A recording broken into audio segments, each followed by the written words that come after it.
After months of calling any normal, regular person who questions them horrible names like sewer rats, embarrassing cousins, and the anger machine, the NDP have decided they can ignore questions in the legislature altogether. Really.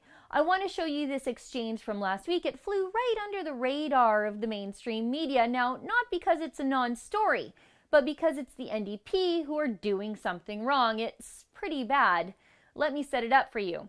Wildrose MLA Derek Fildebrandt is using his questions to the government to ask them why they refuse to answer questions in any meaningful way in the legislature. Fildebrandt was tired of the repeated obfuscation, the talking points, and the non-responsive gibberish the NDP give as answers during question period. Frankly, so am I, because I watch this stuff so you at home don't have to, and it's getting pretty painful for me.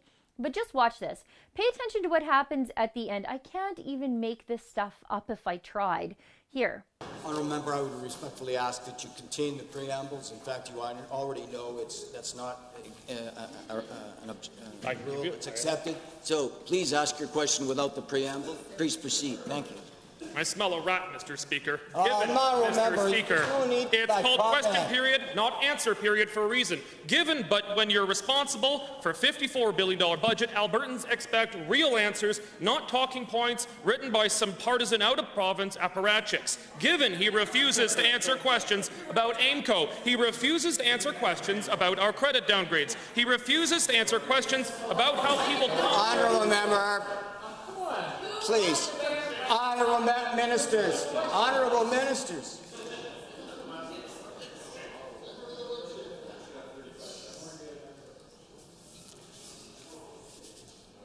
The Honourable Member for Vermilion-Lloydminster. Did you see that?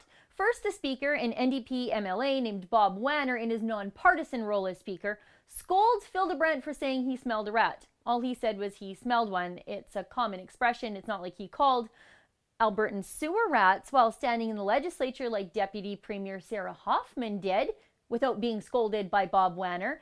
And then the Speaker cuts Fildebrandt's question off, which sometimes happens in the interest of time, but to make it even worse, the Speaker didn't even make the government bother to answer the question. He just moved right along to the next MLA's questions.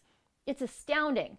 So an MLA asking questions about why he can't get his questions answered has his questions cut off and then completely ignored. This is the new transparent government Rachel Notley promised us with her NDP. It's contemptuous, it's snobby, and it's out of touch. And really, how bad are the answers going to be if you can't even acknowledge the questions been asked? For the Rebel.media, I'm Sheila Gunn-Reid. I watch all the kooky comings and goings of Rachel Notley's NDP, so you don't have to. To never miss a story, be sure to subscribe to our new Rebel Canada YouTube page.